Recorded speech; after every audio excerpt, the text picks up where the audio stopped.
ISF করা যাবে না, এমআইএম করা যাবে না, সিপিএম করা যাবে না, কিন্তু বিজেপিকে ভোট দাও। ফলে ও বিজেপি দালাল। ফলে সেই কারণে এখানটায় সাইনুরের নামে তকমা। এবার গেল হোসেন গাজী। হোসেন গাজীকে বলছে কেন? বলছে যার জন্য তার বিপাকে এখন রহিমা মুখ খুলেছে, তাই রহিমার নামটা কেন সাটিয়ে দাও, এটাই হলো তাদের কাজ। গেল। এবার আসি সাইনুল লস্কর। সাইনুল লস্করকে কেন বলা হচ্ছে? সাইনুল লস্কর সে ভাঙাচুরো ব্যবসা করে বিগত 10 বছর ধরে আমরা এটা দেখছি, এবং এলাকার সব মানুষ জানে তার দুটো দুটো বড় বড় দোকান আছে, এবং জীবনতলা থানাও জানে, ক্যানিং সিআই জানে, ক্যানিং এসডিপিও জানে, ঘুটিয়ারি শরীফ ফাঁড়িও জানে সেই ব্যবসা করে। যদি তার উপরে টার্গেট হয়, তাহলে ঘুটিয়ারি যদি ভাঙাচুরো ব্যবসা বন্ধ হয়, তাহলে 100 দোকান আছে, আর দোকান রেট হয় না কেন? আর বাড়ি রেট হয় না কেন? এর বলছে কেন? তার কারণ কিছুদিন আগে এখান থেকে একটা রাস্তা ঘুটিয়ারি শরীফ ভ্যান স্ট্যান্ড থেকে শুরু করে মাখানতলা ভ্যান স্ট্যান্ড থেকে সাতবিবি হয়ে নারায়ণপুর 5 কিলোমিটার রাস্তা বিগত 20 বছরের অবস্থা খুব খারাপ। তাহলে সেই রাস্তা সিপিএম পিরিয়ডে ইট পড়েছিল, তারপর কোনো কাজ হয়নি। অথচ এই রাস্তার নাম করে তৃণমূলের সালাউদ্দিন প্রধান বা এরা টাকা তুলে খেয়ে নিয়েছে। ফলে সেই রাগে ওরা আন্দোলন করে। এই আন্দোলন করাকে কেন্দ্র করে ওরা রাস্তায় নেমে যায়। রাস্তায় নেমে গিয়ে কি বললো? যে এই আন্দোলন হবে না, 3,78,00,000 টাকা পাস হয়েছে, এই কাজ শুরু হবে। কিন্তু খোঁড়ো পড়ে গেল, বর্ষা গেল, রাস্তার কাজ হলো না। ফলে সাইনুর রেগে মেগে কী করেছে দলগুলো নিয়ে, এখন শুনলাম সাইনুর আইএসএফে যুক্ত হয়েছে। ফলে সাইনুরের যে বাহিনী টিম নিয়ে যদি আইএসএফ করে, তাহলে সালাউদ্দিন প্রধান এসে ঘুটিয়ে মস্তানি করতে পারবে না, শওকত মোল্লা যে বাহিনী এখানে কাজ করতে পারবে না। ফলে তার পয়সা আছে, শক্তিশালী আছে, সব ছেলেদের নিয়ে ঘোরে, ফলে সহায়তা আছে, তার লড়াই করার মতো ক্ষমতা আছে। তাই ওকে এখন পাতা ব্যবসা বলে তকমা দিয়ে দাও, পুলিশ দিয়ে ওকে মিথ্যে কেসে ফাঁসিয়ে দাও। এটা তৃণমূলের কাজ। যেমন ওয়াকাব নিয়ে আন্দোলন করে মমতা ব্যানার্জি বলে যে আমার থেকে খারাপ কেউ হবে না, 1450 মানুষ জেলে। ফলে তৃণমূল জবাব দিতে পারবে? ওয়াকাবের কালাকানুন আইন করেছিল বিজেপি। ফলে তাই তো শওকত মোল্লা বলছে, কেন আমি তো অন্যায়ের জায়গা দেব না, আমি তো অন্যায়ের বিরুদ্ধে বলছি। সেই কারণেই বলছে হোসেন গাজী সমাজ বিরোধী। হোসেন গাজীকে সমাজ বিরোধী প্রমাণ শওকত মোল্লা করতে পারবে? কিন্তু ওর চরিত্র খারাপ, আমি প্রমাণ করতে পারবো, অনেক প্রুফ আমার কাছে। ও তোলাবাজ, আমি প্রমাণ করতে পারবো। ওর নটরাজ ক্রিমিনাল গুন্ডা, আমি প্রমাণ করতে পারবো। হোসেন গাজী চ্যালেঞ্জ করে বলছি। আরেকটি কথা বলি, পশ্চিমবঙ্গে যদি হিরোইন ব্যবসা চলে, ঘুটিয়ারি যদি দেহ ব্যবসা চলে, ঘুটিয়ারি যদি গাঁজা ব্যবসা চলে, ঘুটিয়ারি যদি জুয়া চলে, সারা পশ্চিমবঙ্গে যত জুয়া, মদ, ছাত্তা, দেহ ব্যবসায় যত অসামাজিক কার্যকলাপ আছে, এবং যত রাস্তা খারাপ, যত মানুষ ক্ষুধার্ত বাইরে গিয়ে প্রাণ যাচ্ছে, এর জন্য দায়ী কারা? পশ্চিমবঙ্গ সরকার, তোমার দল, তোমার সরকার। ফলে তোমার লজ্জাও লাগে না? তাহলে গণইস্তফা দাও, যে 5 বছর আমাদের জায়গা ছেড়ে দাও। তাহলে আমি দেখবো একটাও বেকার থাকবে না, একটাও রাস্তা খারাপ থাকবে না, একটা অসামাজিক কার্যকলাপ হবে না। শওকত মোল্লার ক্ষমতা নেই, পুলিশ তোমার, সরকার তোমার। আর ঘুটিয়ারি, নারায়ণপুর, বাসরা, ক্যানিং, সারা দক্ষিণ 24 পরগনা, সারা পশ্চিমবঙ্গে কয়েক লক্ষ হিরোইন ব্যবসা, এই টাকায় সরকার চলছে। হিরোইন ব্যবসাদের টাকায় তৃণমূল দল চলছে। আমি দায়িত্ব নিয়ে বলছি আপনাদের, আর তারাই বলবে হিরোইন ব্যবসার কথা। এখানে না হলে প্রচুর মানুষ এইসব অবৈধ ব্যবসা করছে, এই ব্যবসা চালাচ্ছে তৃণমূলের নেতারা, হত্যা তুলছে তারা। সব জায়গায় হিরোইন ব্যবসা, ঢালাইভাবে গাঁজা ব্যবসা করার জায়গা কারা করছে? ফলে এরা অর্থগতি ক্ষমতার জন্য মানুষের মিথ্যা অপপ্রচার করে শেষ করছে। এটা দাঁড়িয়ে আমি আজকে জরুরিভাবে যারা লাইভ দেখছে প্রত্যেকটা সুবুদ্ধি সম্পন্ন মানুষের কাছে বলতে চাই, আসুন আমরা হিন্দু মুসলিম জাতি ধর্ম বর্ণ নির্বিশেষে মানুষ মানবতার খাতিরে সমস্ত অন্যায়ের বিরুদ্ধে রুখে দাঁড়াই, সমস্ত অত্যাচারের বিরুদ্ধে রুখে দাঁড়াই। এবং মানুষ হয়ে যে মানুষকে খুন, সমস্ত নদীর চর দখল করে খাচ্ছে, হোসেন গাজী দখল করেন, এখনও ট্রেনের বাড়ি থাকছে। সমস্ত মানুষ জানে হোসেন গাজীর বিরুদ্ধে কথা বলার ক্ষমতা শওকত মোল্লার নেই, কারণ ওর মতো চোর, বাটপাট, দুর্নীতিগ্রস্ত মানুষ হোসেন গাজী নয়। হোসেন গাজী লড়াই করা মানুষ, অর্থগতি ক্ষমতার লোভের পিছনে দৌড়ায় নেয়, আর মানুষের জীবন নিয়ে খেলে না।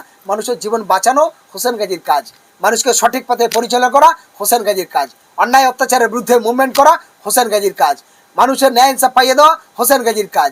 আর শওকত মোল্লার কাজ, আনিস খানের মতো শিক্ষিত সমাজের ছেলে যখন ওই বাহিনীরা খুন করে, তৃণমূলের গুন্ডা বাহিনী, আরএসএসের গুন্ডা বাহিনী, তখন শওকত মোল্লা বলছে ওর বাড়িতে পাইপ ভেঙে পড়ে গেছে, ওর বাড়ি কোনো পাইপ নেই।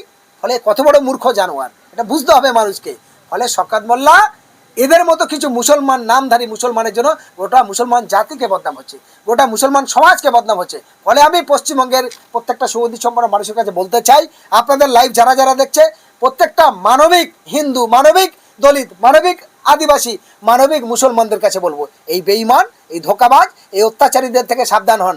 ভাই আমরা এক ট্রেনে যাই, এক বাসে যাই, একই স্কুলে আমাদের ছেলেমেয়েরা পড়াশোনা করে, একই বাজারে বাজার করি, আমাদের সুন্দর সম্প্রীতি এই জন্যই আছে। সেই সুন্দর ভালোবাসার মিলন তিথি ভেঙে চুরমার করছে এই শওকত মোল্লার মতো কিছু তোলাবাজ।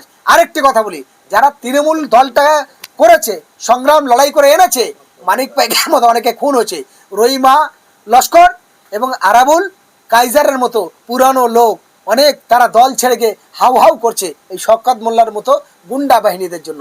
তাই তৃণমূল দলটাকে শেষ করবে এই শওকত মোল্লারা। যদি মমতা ব্যানার্জি এবং অভিষেক ব্যানার্জি দলটাকে বাঁচাতে চায়, আর তৃণমূলের সত্যিকারে যদি নীতি আদর্শ সঠিক থাকে, তাহলে এই শওকত মোল্লার থেকে ভয়ঙ্কর, কারণ এরাই তৃণমূলকে নির্মূল করে দেবে, আর আগামী দিনে তাই হবে। আপনি বিভিন্ন সময় সরকারের বিরুদ্ধে যেসব অকল্প কাজ হয় তার বিরুদ্ধে বলেন, সেই জন্য কি আজ শওকত মোল্লা আপনাকে সমাজ বিরোধী বলছে? ভয় পাচ্ছি কি? শওকত মোল্লা তো 100% ভয় পাচ্ছে। ভয় যদি না পাবে, আমাকে সমাজ বিরোধী বলেছে, সমাজ বিরোধীর একটা প্রমাণ যদিও করতে পারে, তাহলে সারা জীবন কথা বলবো না। আর আমি ওর 100 প্রমাণ করব সমাজ বিরোধী। শওকত মোল্লার আমি চ্যালেঞ্জ করছি অন ক্যামেরায়, আমি ওকে 100 প্রমাণ করব নদীর চর দখলকারী, খুনি, সন্ত্রাসী, মহিলাদের শ্লীলতাহানি করা, মহিলাদের অত্যাচারী করা, সাধারণ একটা বাচ্চা ছেলেকে মামাইশি তুলে খিস্তি দিয়ে গালাগালি করা, অনেক প্রুফ আমাদের কাছে আছে। কিন্তু আমি সমাজ বিরোধী, সমাজের একটা খারাপ কাজ করেছি, শওকত মোল্লা প্রমাণ দিতে পারবে না। অন ক্যামেরায় চ্যালেঞ্জ করে বলছি। ফলে সে গুন্ডা, মস্তান, তোলাবাজ, সিপিএম পিরিয়ডে তাই করেছে, তৃণমূল পিরিয়ডে এসে তাই করছে। ফলে আগামী দিনে এই শওকত মোল্লার জন্য ক্যানিং পূর্বে যে তৃণমূলের ভালো জায়গায় ছিল সেটাও শেষ হলো, ভাঙড়ে যে তৃণমূল লোক করতে চাইছিল তারা রেগে মেগে গিয়ে এই শওকত মোল্লার জন্য অসন্তুষ্ট হয়ে তারা বাড়ি বসে বিকল্পটা ভাবছে। ফলে আমি মমতা ব্যানার্জি এবং অভিষেক ব্যানার্জিদের বলবো, এই ভয়ঙ্করী ক্যান্সারে আক্রান্ত ছোঁয়াটি রোগ এই শওকত মোল্লাদের থেকে সাবধান হন, নাহলে আপনারাও যাবেন, দলও যাবে।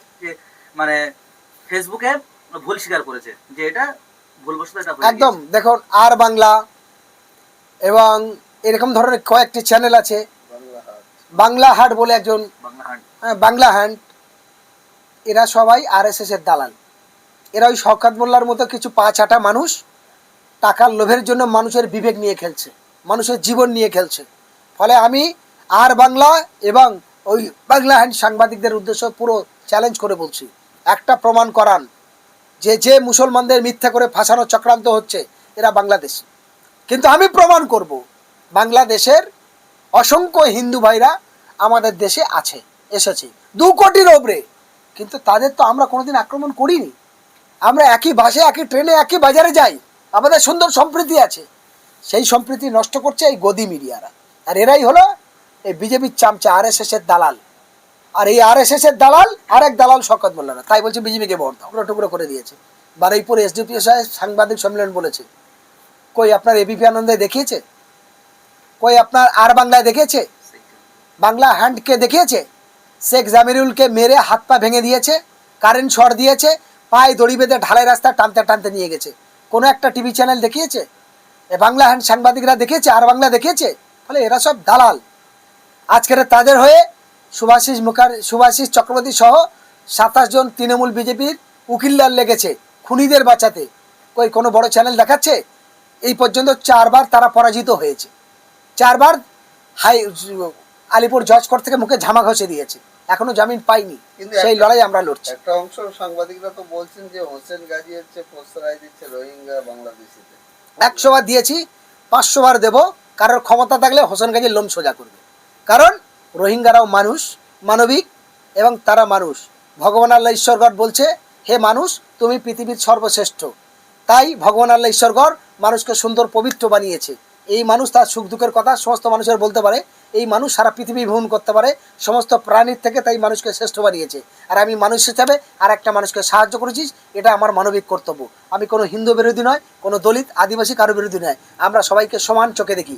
তাই রোহিঙ্গা তারা মানুষ, রোহিঙ্গা বলতে কোনো খারাপ কিছু নয়।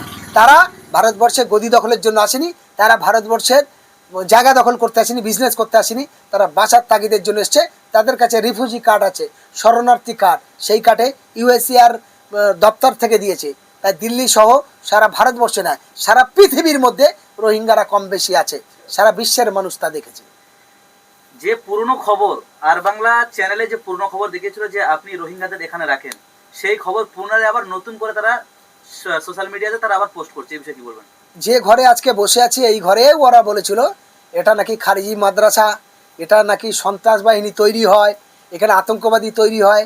কেন্দ্রে এবং রাজ্যের সমস্ত প্রশাসনিক ডিপার্টমেন্ট আমার সব তদন্ত করেছে, সব রকম দেখেছে, পারিনি। এখন ওই গদি মিডিয়া আর বাংলা, হ্যাঁ, এরকম কয়েকটা চামচা চ্যানেল তারা ফাঁসানোর চেষ্টা করেছে, পারিনি। কারণ আমি সৎ পথে আছি, সৎভাবে মানুষের হয়ে লড়াই করি, মানব সেবার কাজের সঙ্গে জীবন নিয়োগ করেছি, আমাকে কেউ কিছু করতে পারবে না।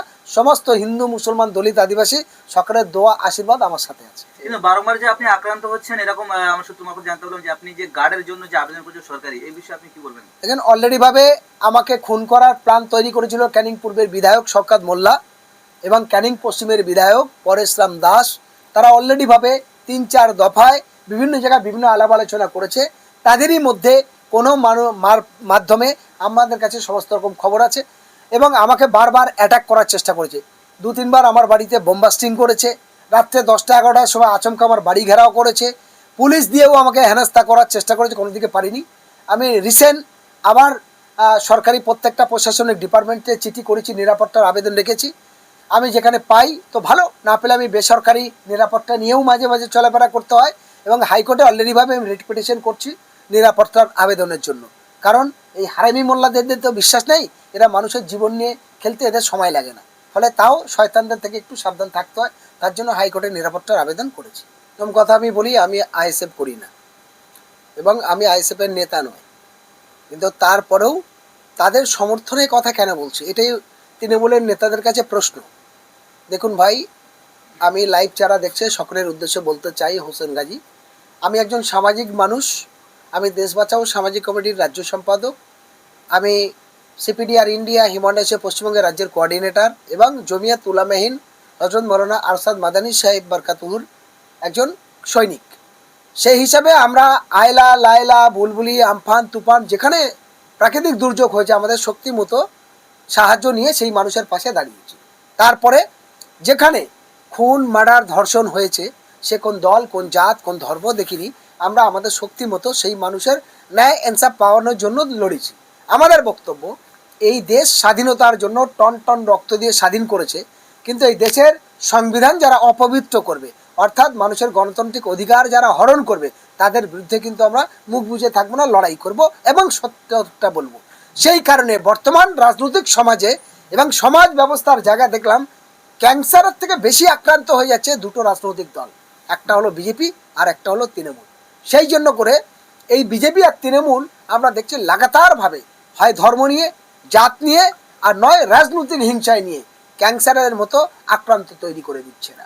আমরা তাই দেখলাম গত কালকে 9 নভেম্বর মিটিং ছিল ঘুটিয়ারি শরীফে, অধিকার সমাবেশ নওশাদ সিদ্দিকীর। ভালো কথা, হতে পারে, সবাই সবার রাজনৈতিক প্রোগ্রাম করবে, এটাই তো স্বাভাবিক, এটা তো সংবিধান রাইট দিয়েছে, এটা তো গণতান্ত্রিক দেশ। কিন্তু প্রথমে আমি ঘুটিয়ারি বাজার করতে গেলাম, তখন আমি খুব ব্যস্ত, বাজারের মধ্যে দেখি চারিদিক থেকে ফোন আসছে, কেন হোসেন দা এখন সর্বনাশ হয়ে গেল, কি না শওকত মোল্লা চারিদিকে বাহিনী পাঠিয়েছে, এই দেখুন। এবার গিয়ে দেখি 200-250 মতো মানুষ সব মদ্যপান অবস্থায় ডিং পিং করে গিয়ে আইএসএফের ঝান্ডা লাগানো, তার মাঝখানে দিয়ে বড় বড় ঝান্ডা দিয়ে আইএসএফের ঝান্ডাগুলো আড়াল করছে। শওকত মোল্লা জবাব দিতে পারবে যে কেন এইগুলো করছো? আরে ভাই, মরবে গ্রামের মানুষ, মারবে কারা? মরবে মোল্লা, মারবে মোল্লা, কেন তুমি এটা করছো? তুমি তাহলে মুসলমান হিসেবে তোমার ইমান থাকছে, তুমি বলছো আমি মুসলমান। আচ্ছা গেল, সেটা কোনো রকম রোধ হলো, পুলিশকে আমি সঙ্গে সঙ্গে ফোন করলাম, বললাম, প্রশাসনিক ডিপার্টমেন্ট বলার সাথে সাথে রাজনৈতিকগতভাবে তৃণমূলের যারা অন্য নেতা আছে তাদেরকে বললো, ভাই এটা কি হচ্ছে, কেমন অসভ্যতা? কদিন আগে মাখানতলা মিটিং হচ্ছে তৃণমূলের, কই কেউ তো ডিস্টার্ব করেনি, ফলে কেমন জিনিস?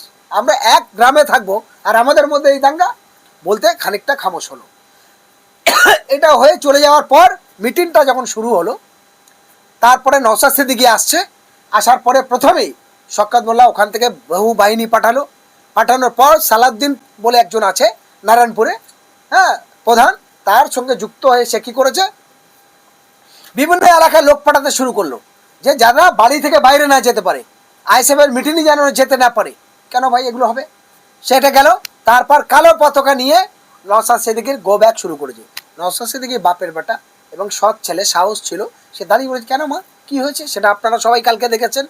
তাদের সঙ্গে কথা বলেছে, তিনি বলেছেন অন্যায় যে সমস্ত অসামাজিক কার্যকলাপ হচ্ছে তার বিরুদ্ধে বলা আমি বলবো, এসে বলেছে।